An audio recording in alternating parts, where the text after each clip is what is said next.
Welcome to DMC5, episode 16. Don't you mean Devil Adventure Cry 5 or I'll never forget that now. Yeah, I'm not gonna lie, I forgot about that. Yeah, it was the best way to end off the part. Where this is a brand new recording session for audience members context. We ended off last recording session with Devil Adventure 5 or whatever it was.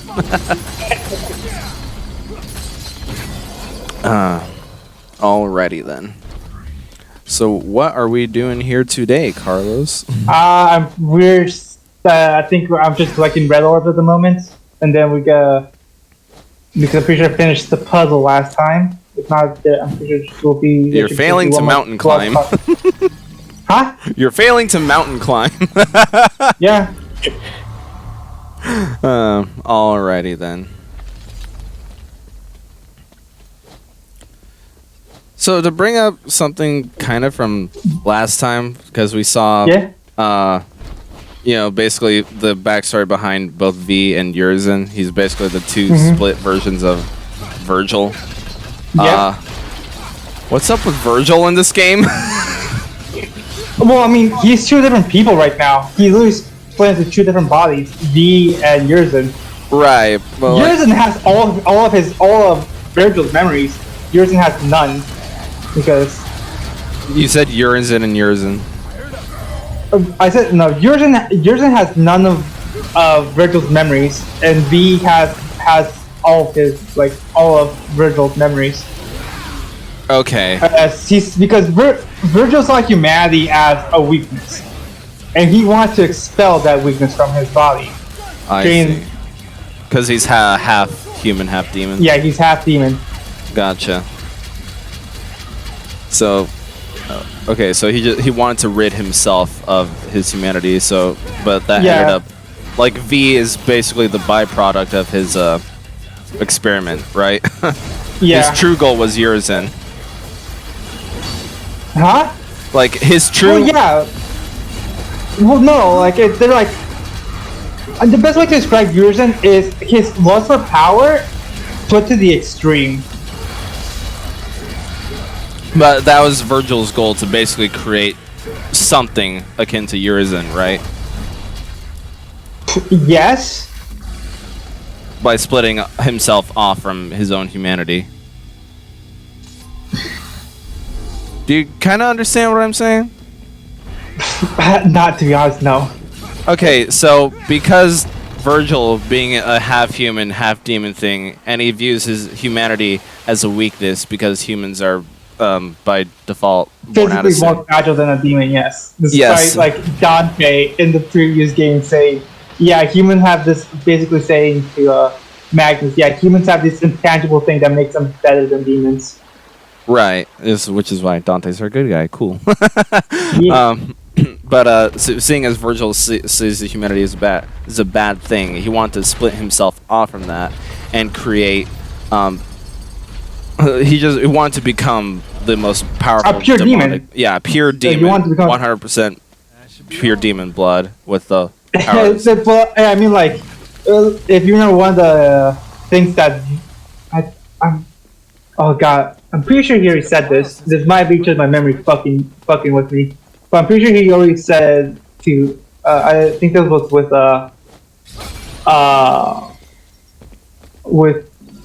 Trish, where he like, I thought that Dante could fix my mistake, or something like that. I might be wrong, and that might have been with Nero in a later cutscene, but okay.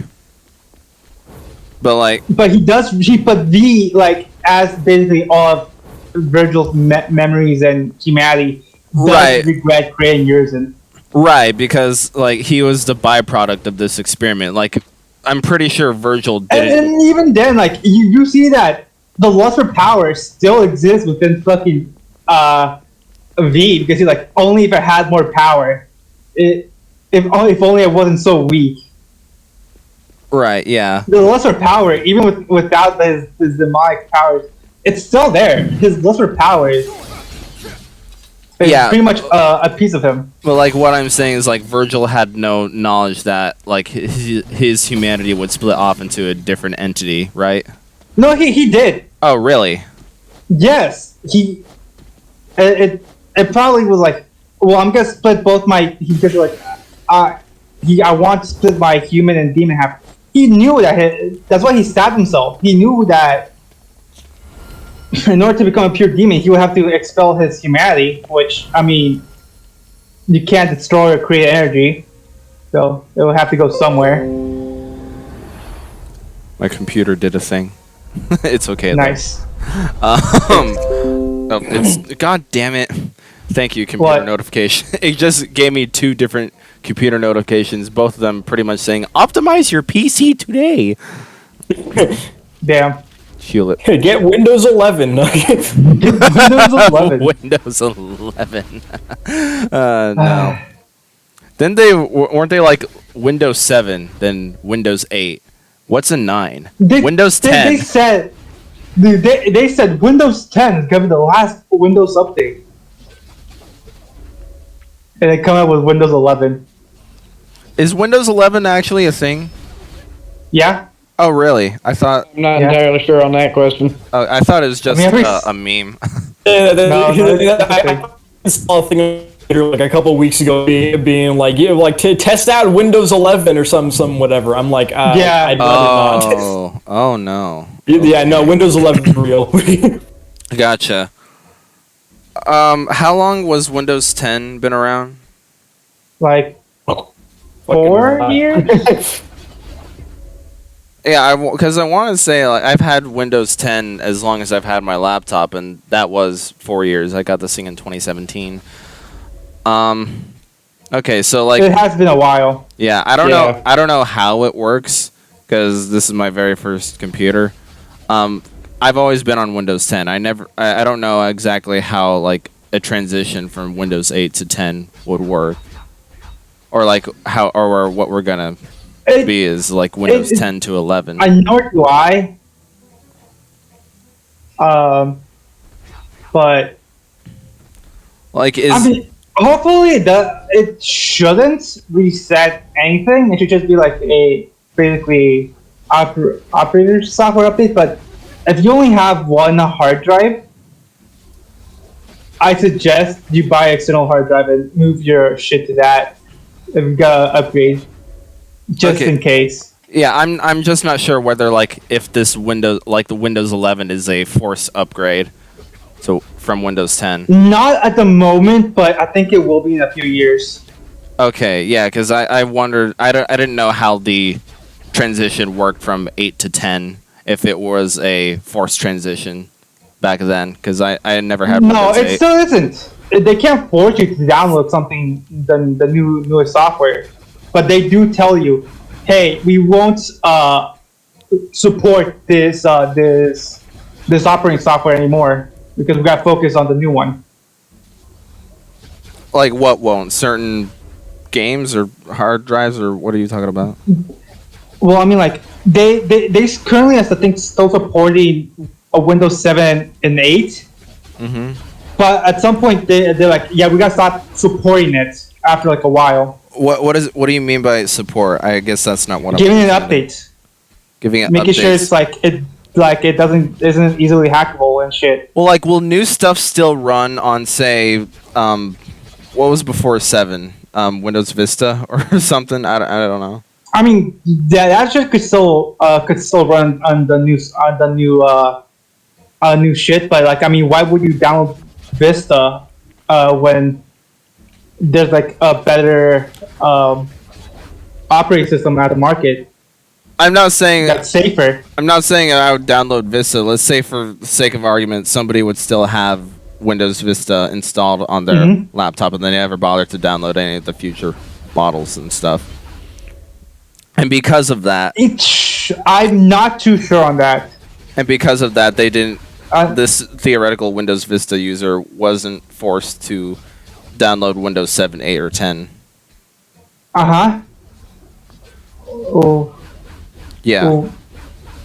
So, what? Okay, what's the question?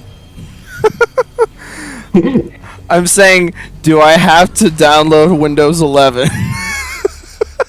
I'm not, like I said, in a few years, like you want to keep your shit safe, you will, because like it will say It's inevitable.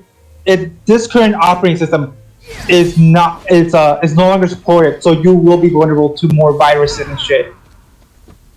Okay. They won't force you, but you will, like, if you want to keep like an old operating system, you will be more vulnerable to a lot more shit. They might try to force you.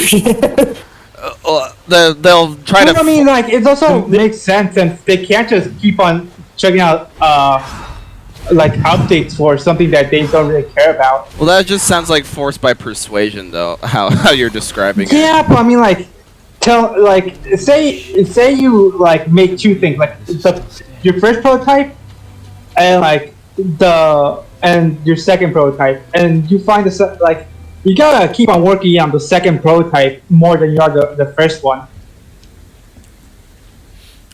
Yeah. But again, I know that there are some people that still prefer Windows 7 or Windows 10. So why is that? I mean, they're just taking a risk. It's their choice.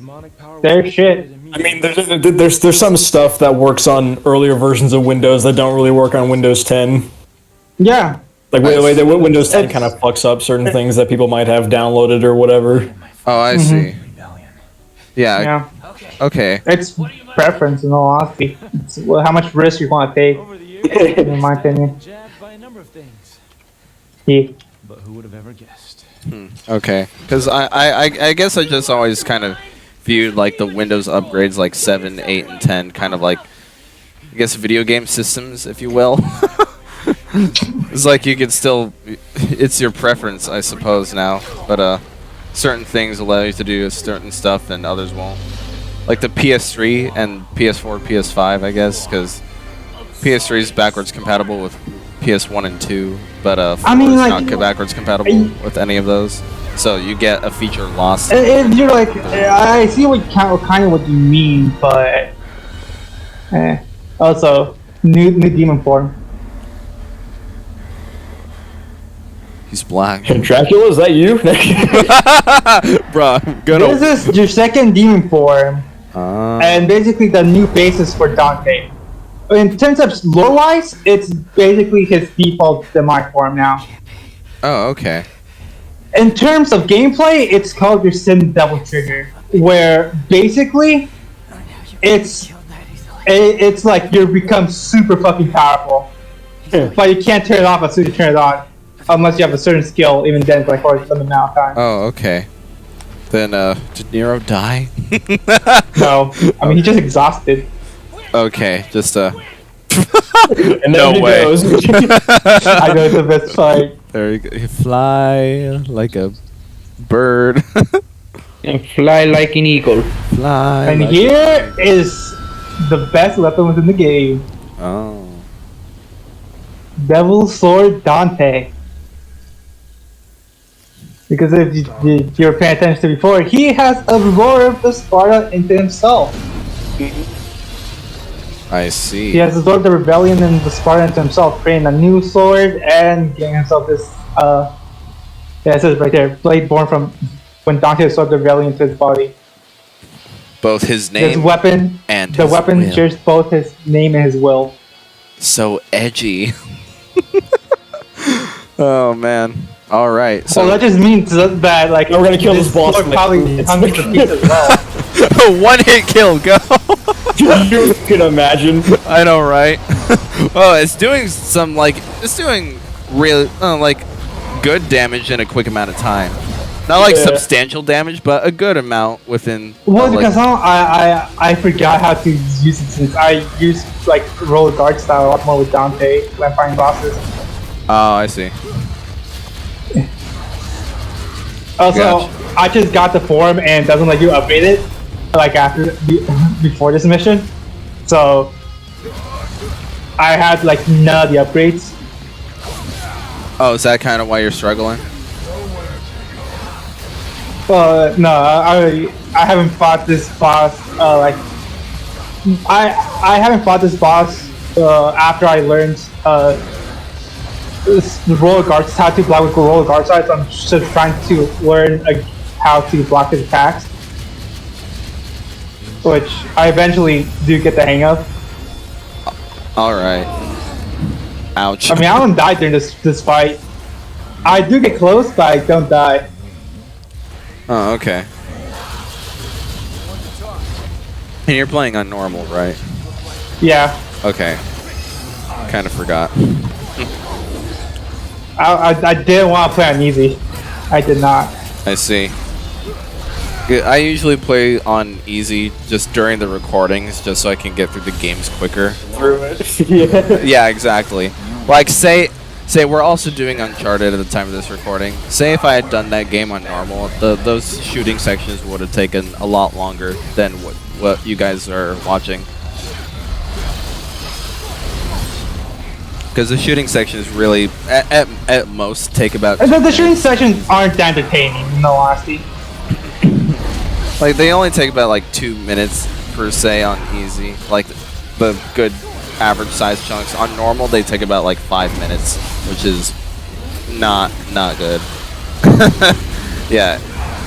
So yeah, I just usually like doing the easy stuff because I want to get through it. I'm not in for it like the challenge. Like, I have a whole list of games that I just want to do like a recreation playthrough of it because I've never touched them before.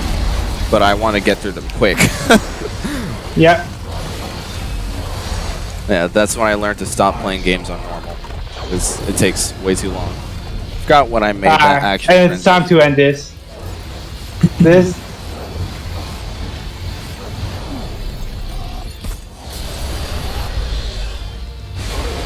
I wasn't too close to Yerzin with that attack, but I did do as much damage as it could. But it seemed like it had like a better than average range. Yeah. It is you who does not understand. I'm still standing. It's still June. It's fucking like The clock has struck 12. High noon. it's high noon. It's high noon. Shoot him. It's high noon. I mean, Nero is the one with the revolver thing. With the revolver gun. What's happening? Did y'all just do Mexican standoff? Bad news. Gotta go now. They're pissed off.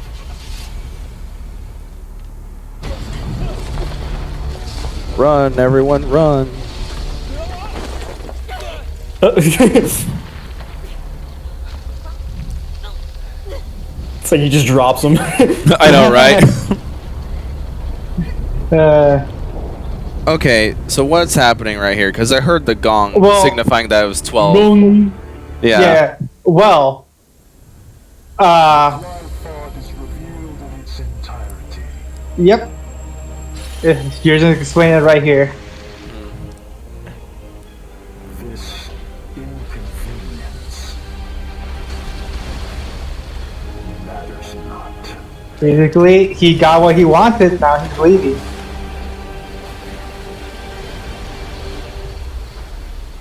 What did he get? A fruit. A fruit?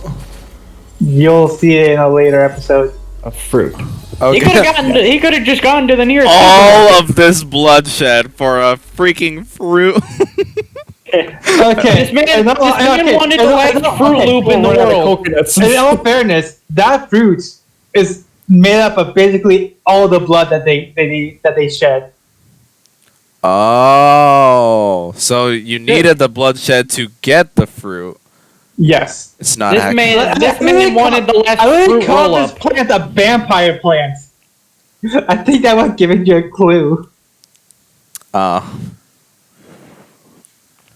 Even though earlier episode during like the beginning, nearly says this plant isn't just like harvesting to like survive. There's something more, because right, like that's something more, something that we would discover in a yeah. later Well, that part of was the game, episode 16 of DMC5. See you later, you